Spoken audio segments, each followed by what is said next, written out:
Good morning students. आज हम video number 7 की बात करेंगे। आरोह भाग 2 पद्यखंड कविता के बहाने। ये कविता है जिसके कवि हैं कुंवर नारायण। इसका मैंने पाठ 6 में पहला पद पढ़ाया था। आज हम पद नंबर 2 पढ़ेंगे। ठीक है छात्रों, देखिए, कविता एक खिलना है फूलों के बहाने। कविता का खिलना भला फूल क्या जाने। बाहर भीतर इस घर उस घर, बिना मुरझाए महकने के माने, फूल क्या जाने।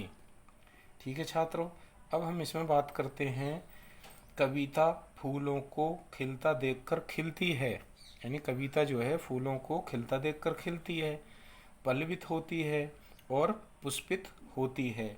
उसमें नए नए रंग, भाव और सौंदर्य भर आते हैं, परंतु फूल बेचारा ससीम है।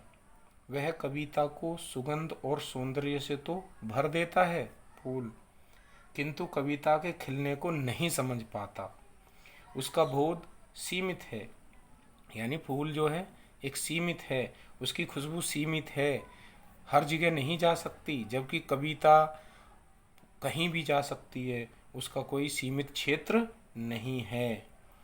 फूल तो बेचारा एक दिन गंध रहित हो जाता है, यानी फूल तो जब मुरझा जाता है तो उसकी खुशबू समाप्त हो जाती है, यानी उसकी कोई उसमें कोई गंध नहीं रहती, खुशबू नहीं रहती। किंतु कविता किस प्रकार बिना मुरझाए महकती रहती है, यानी जो कविता है वो कभी नहीं मुरझाती, सॉरी, वो हमेशा महकती रहती है, यानी उसे पढ़ा जाता है तो वो कभी भी मुरझाती नहीं है।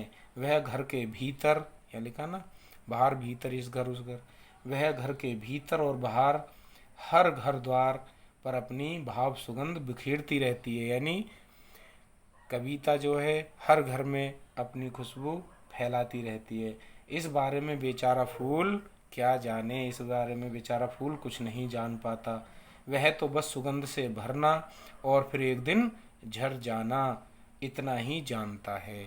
जबकि कविता जो होती है वो हर समय पल्लवित होती रहती है, खुशबू देती रहती है, उसका सीमित आकार नहीं है, कहीं भी जा सकती है।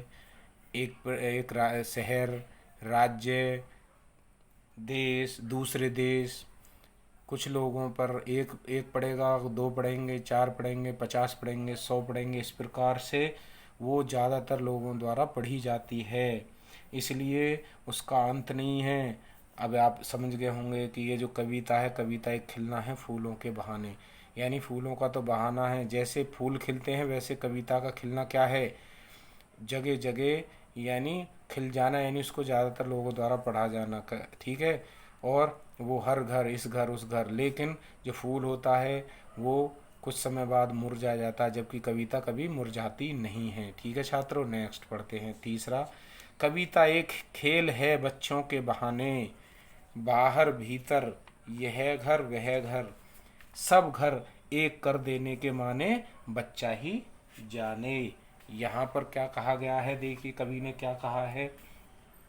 कविता में भी बच्चों के खेलों को देखकर शब्द क्रीड़ा क्रीड़ा करता है, यानी खेलता है। वह शब्दों के भावों के विचारों के नए नए खेल खेलता है।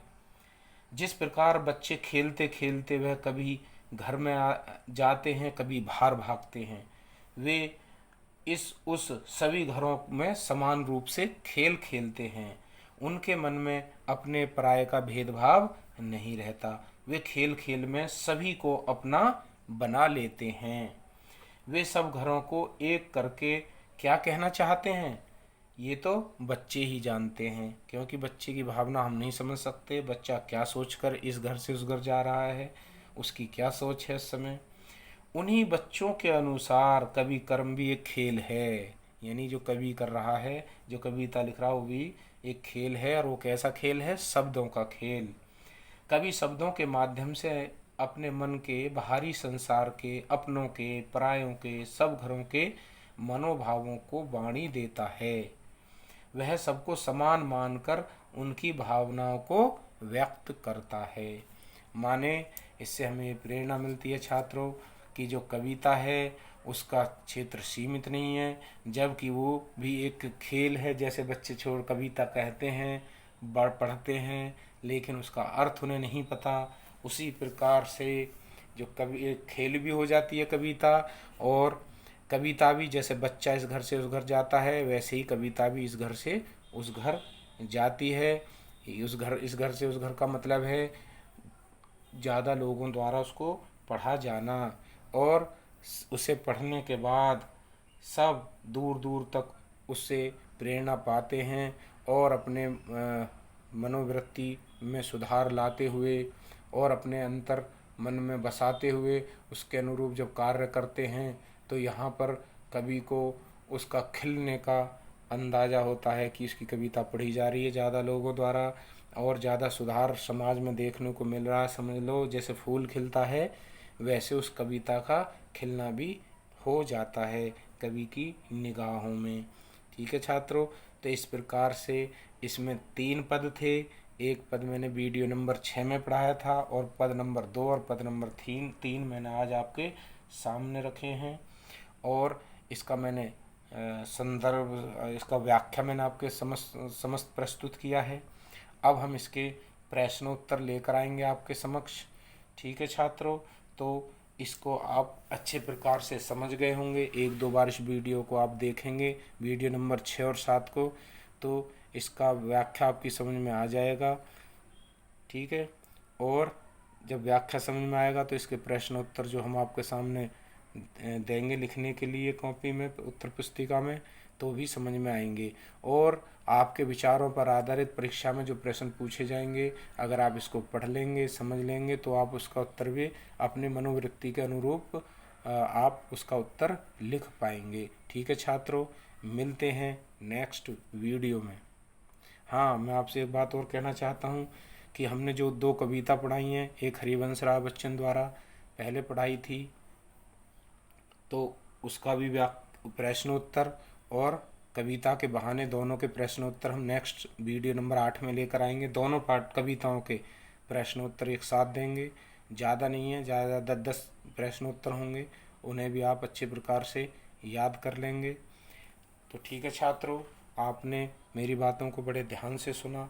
मैं उम्मीद करता हूँ आप दिए गए कार्य को समय पर पूर्ण कर रहे होंगे और उसको याद भी कर रहे होंगे। तो हम मिलते हैं नेक्स्ट वीडियो में प्रश्नों उत्तरों के साथ। ठीक है छात्रों, आपका बहुत बहुत धन्यवाद।